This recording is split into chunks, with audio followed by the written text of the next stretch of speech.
Il y a quelques semaines, on a quitté notre vie pour partir 1 an à la découverte du Japon. Après quelques jours passés à préparer cette nouvelle vie, une autre aventure commençait enfin. Apprendre à vivre dans un van. Je vous présente ma nouvelle maison. Pour 1 an.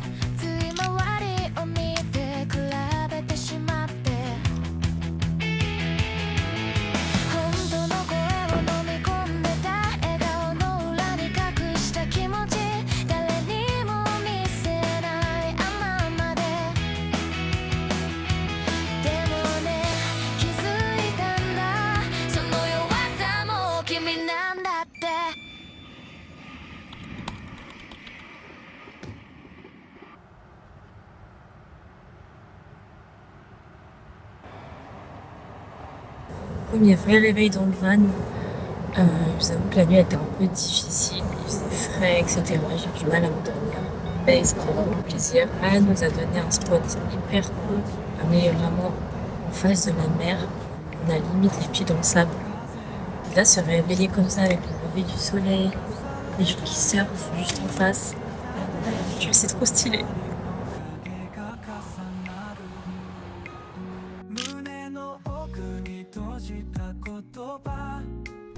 Les jours passent et je commence à m'habituer un peu plus à ce nouveau mode de vie. Quand je viens de me réveiller, faites pas gaffe à ma coupe, à ma tête. Mais regardez, le petit fort, la plage, les montagnes. Trop contente. On a encore du soleil. Bon, on voit pas le mont Fuji. Vraiment, le mont Fuji, là, il se fait petit depuis. Il est jamais là. Je l'ai toujours pas vu. J'espère que dans la journée, ça va se dégager. J'ai longtemps imaginé ce voyage, mais là, j'y étais enfin. Et quelle claque je me suis prise.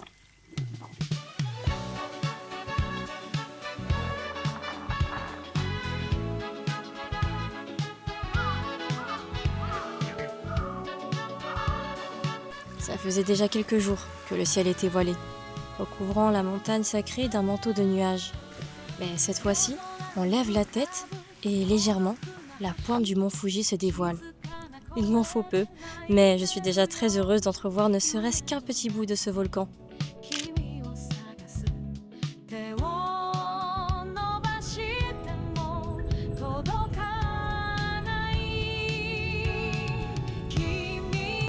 Prochain spot, Shuzenji, on a 25 minutes de voiture et apparemment c'est hyper beau, donc j'ai hâte de voir. Au beau milieu des rues et des bâtiments est niché le sanctuaire Hiejinja.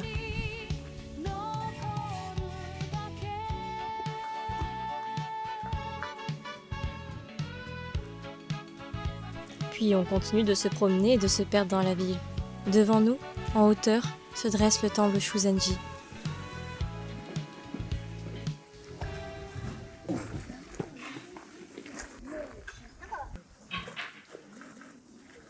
Je prends plaisir à déambuler et à regarder chaque détail. La verdure qui enlace le temple, les premières floraisons, la mousse. Shuzenji a quelque chose d'apaisant. J'aime prendre mon temps ici, traverser les ponts et simplement observer la vie qui continue autour de moi.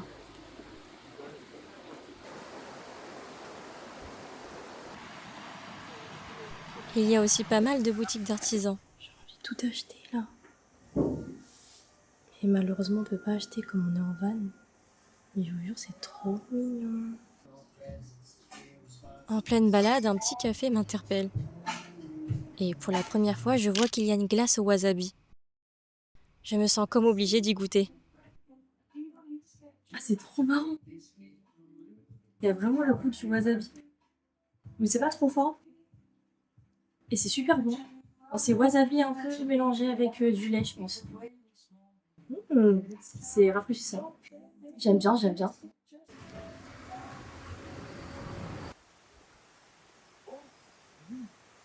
Et au milieu de ces immenses bambous, je me sens minuscule.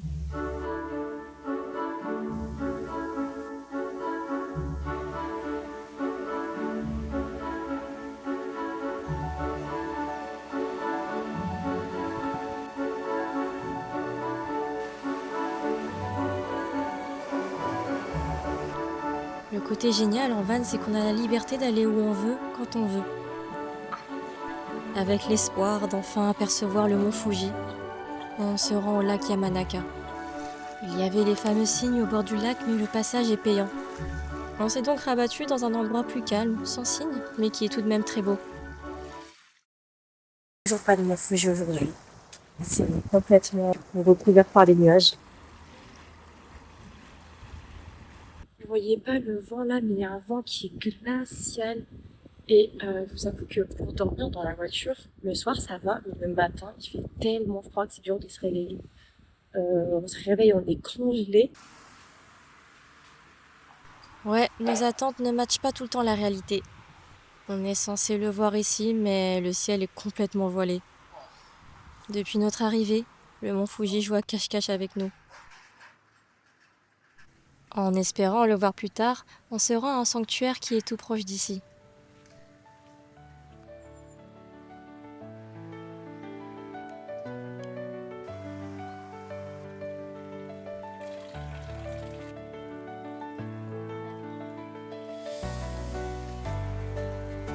Mais le clou du spectacle, c'est cette énorme tollie rouge, longeant une rue agitée. Tous les jours, je me dis que je suis reconnaissante de pouvoir être ici et voir des paysages aussi spectaculaires. Avec pour objectif de se remplir l'estomac, je trouve un ramen pas très loin du sanctuaire. Mais la cerise sur le gâteau, la surprise était à la fin du repas. Et ça, on le savait pas encore. Le ventre plein, on arpente la rue de Shimoyoshida Honcho. Soudain, la foule s'excite et tout le monde prend des photos. Je lève la tête et je suis trop contente de voir enfin le mont Fuji. Vraiment, on a fait plein de photos pour la vidéo là. Oh, c'est trop beau. C'est la première fois que je le vois vraiment. À chaque fois je le vois en photo, mais là la première fois que je le vois en vrai, c'est quelque chose. Et la réalité, c'est que le mont Fuji attire tellement de monde qu'un monsieur veille à ce qu'il n'y ait pas de débordement.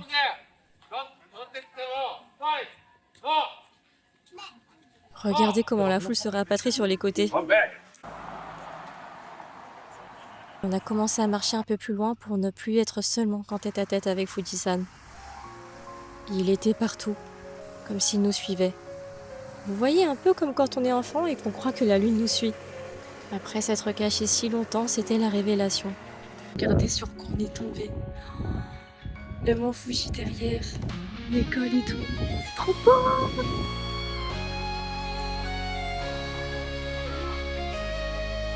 C'est fou comme la van life alterne entre inconfort et moments magiques. Quelques heures plus tôt, on cherchait comment dormir au chaud. Maintenant, on est minuscule devant l'imprenable mont Fuji.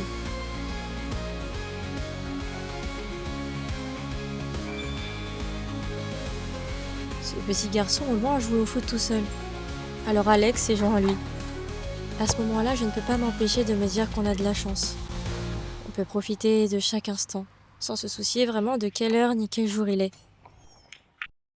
Et cette année, on veut tout autant explorer les lieux incontournables que les endroits plus confidentiels. Au-delà des innombrables marches, la pagode Chureito se dessine. On doit être sûrement 500 à voir la même photo ce soir-là, mais cette vue, je m'en souviendrai à jamais.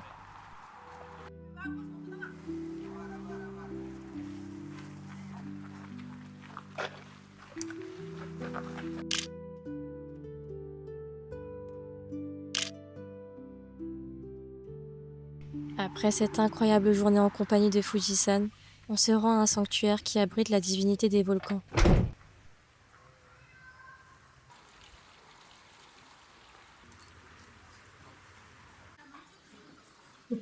Un grand site qui est niché au beau milieu d'une forêt. Je comprends alors pourquoi il fait partie du patrimoine culturel de l'UNESCO. Il y règne une atmosphère magique.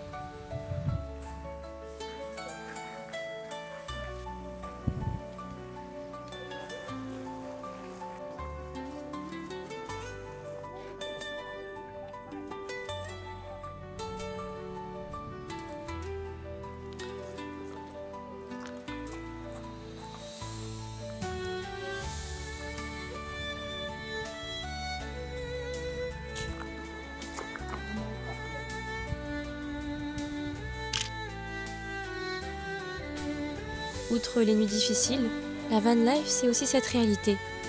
Grand ménage de printemps. Faire le ménage, la lessive, une vraie maison sur roues. Mais surtout, on a un petit souci. Notre lavabo fuit et du coup, on peut pas l'utiliser. On a essayé de le réparer, mais rien à faire. On continue l'aventure sans cette partie qui rendrait nos vies un petit peu plus confortables.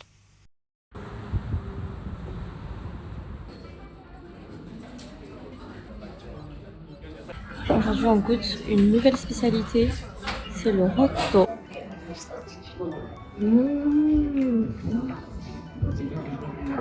Les pâtes, elles sont succulentes. La soupe, elle est trop bonne. On sent vraiment le miso.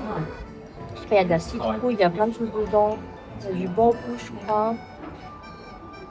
La ciboulette. Enfin, c'est super bon. J'ai aussi pris à côté, c'était un set avec du riz un peu gluant, avec du porc dans une feuille.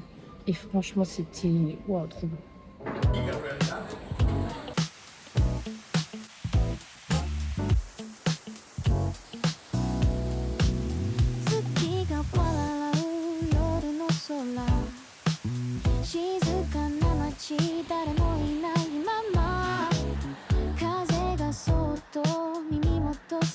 J'ai toujours du mal à réaliser que certains lieux ici existaient déjà il y a 1000 ans. Comme le Fujisan Hongu Sengen Taisha.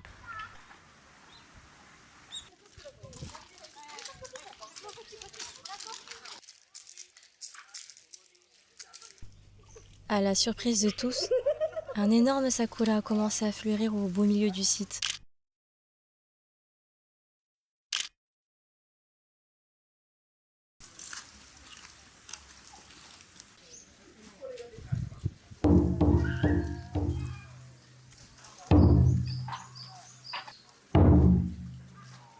Bientôt, ce sera la saison des sakuras.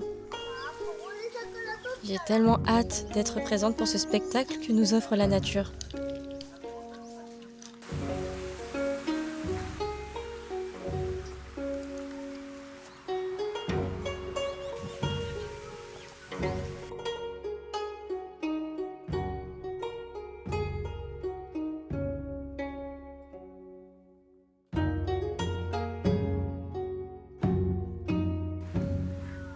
Cette fois-ci, on a eu de la chance dès matin. Le mont Fuji nous salue de la Nirandaira Yume Terrace. L'endroit est sympa, mais pas forcément indispensable. Par contre, sur le retour, on tombe sur ce petit magasin de thé. Le propriétaire est adorable et nous fait goûter du thé sencha. Grande adepte de thé et particulièrement de thé vert, j'étais aux anges. Je lui demande alors si je peux prendre des vidéos dans sa boutique. Il acquiesce. Il renchérit avec: vous qui aimez prendre des photos, je vous ouvre mon jardin. Vous allez voir, la vue sur le mont Fuji est juste splendide. Le bonsaï, parfaitement taillé sur la gauche. Le ciel, d'un bleu éclatant.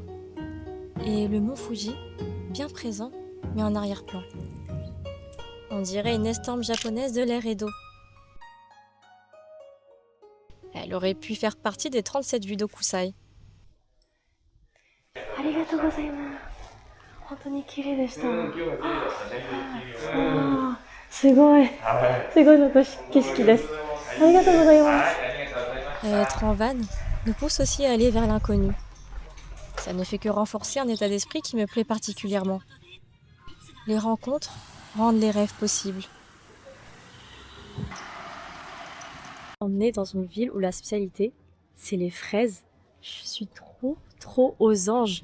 Tous les magasins autour, regardez. La devanture et tout, bien rétro. Et du coup, plein de desserts à la fraise. C'est trop bien.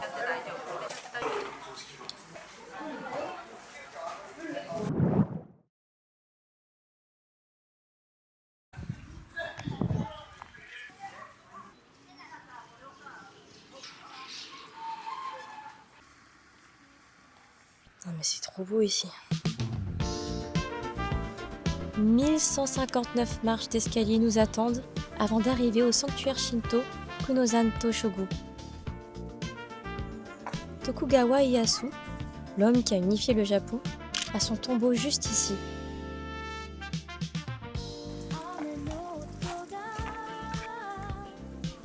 Quand on connaît l'importance qu'il a eue dans l'histoire du pays, ça donne une autre dimension à la visite.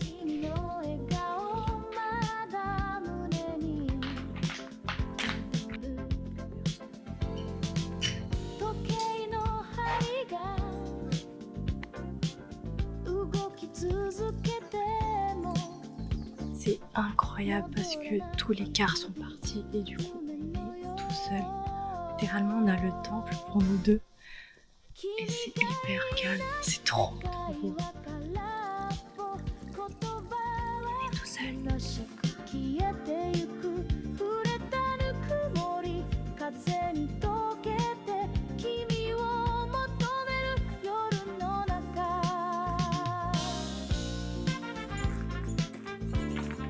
À la fin de cette journée riche en émotions, la réalité de la van life nous remet dans le moment présent.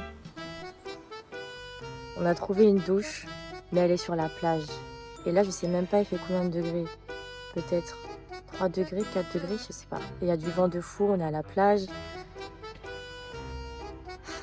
En plus, je suis frileuse, hein. Mais bon, quand faut le faire, c'est la vie que j'ai choisi de mener. Allez, c'est parti. Je sais pas si je vais tomber malade, en plus je suis déjà un peu malade, je crois. J'ai peur. Nuit noire, nuit noire. On a la douche là, donc là-bas à droite. Il n'y a pas que des bons côtés à la van life, hein. Il faut aussi prendre sa douche dehors dans un froid de canard avec du vent. Voilà, j'y vais. Ok, c'est parti, let's go.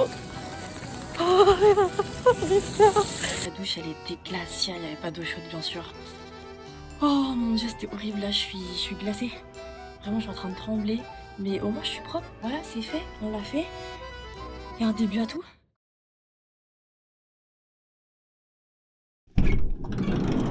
Encore un réveil qui fait plaisir là, au bord de la plage. Oh, franchement, on est trop bien en van. On a trop bien dormi, il faisait bon. Là, on se réveille, gros soleil, la plage. Trop bien.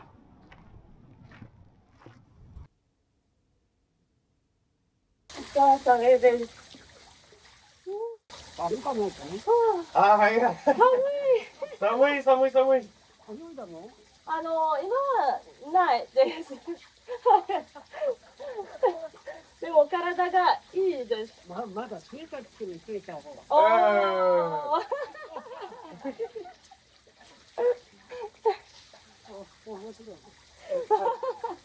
Honnêtement, c'est pas aussi pire qu'hier parce que là il fait bon.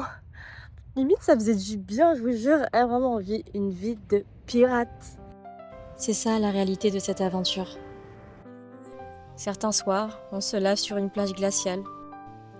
D'autres jours, on a l'impression de vivre dans une estampe japonaise. Alex a trouvé un restaurant pépite à côté de la plage. La pâte est bonne. Et le propriétaire est juste incroyable. Il sait tout faire. Il a même appris à faire ses pizzas grâce au tuto YouTube. Au dessert, il nous a offert une fraise blanche de son potager. C'est succulent, ça n'a rien à voir avec une fraise classique. Merci Akino pour ce partage. Du coup, il nous a raconté que ça, il l'a fait à la main, enfin il a tout fait à la main. Cette partie-là aussi, c'est... Le four aussi il a été fait à la main. 私は動画を撮っています。はい。全部をハンドメイド。本当に素晴らしいの方です。美味しかった。ありがとうございました。On est allé au Art of et j'ai trouvé ces 2 CD de Radbounce. C'est vraiment mon groupe préféré depuis un moment parce qu'à chaque fois, tous les ans dans le Spotify Rap, c'est mon premier, mon number one à chaque fois, tous les ans et je suis pas choquée. Donc je suis trop contente. Tokugawa Ieyasu. Vous vous souvenez, l'homme qui a unifié le Japon a grandi ici, au château de Hamamatsu. Les statues à son effigie nous rappellent le rôle qu'il a joué dans son pays.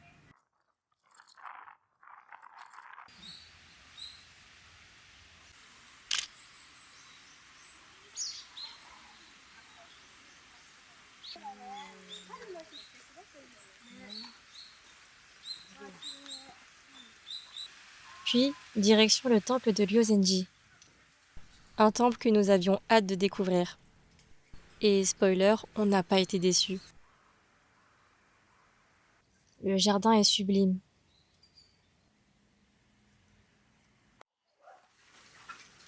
On vient de sortir du temple là et c'était vraiment hyper apaisant. Je crois que c'est l'un des temples préférés que j'ai fait depuis le début. Bon, ça fait 2 semaines qu'on est là. C'était hyper calme, il n'y avait personne. On n'était pas beaucoup, peut-être il y avait 4 visiteurs en tout, comptant nous 2. Non, c'était hyper apaisant le fait qu'il y ait ce jardin très très esthétique, qu'on puisse s'asseoir, regarder tranquillement, etc. J'ai trop aimé.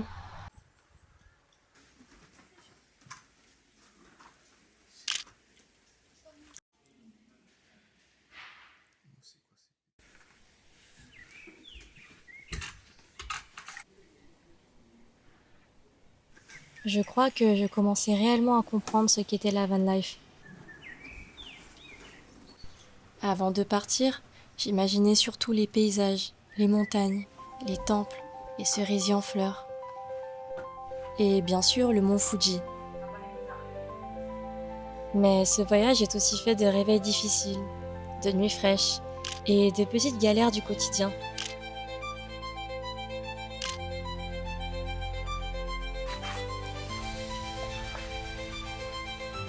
Et finalement, je crois bien que c'est ce mélange qui rend cette aventure si spéciale. Parce que lorsque j'ouvrirai ces images dans quelques années, je ne me souviendrai pas seulement des paysages. Je me souviendrai aussi du froid, des douches improvisées, des rencontres inattendues et de tous ces petits moments qui ont rendu cette expérience réelle. Et chaque matin, un nouveau paysage nous attend.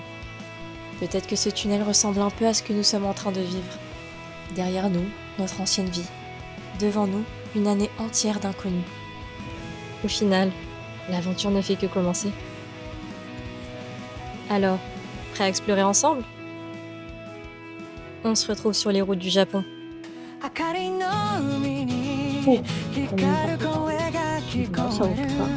ah, c'est là, on est sur les mains. Décédé à sa tête. Test, tu sais pas sur le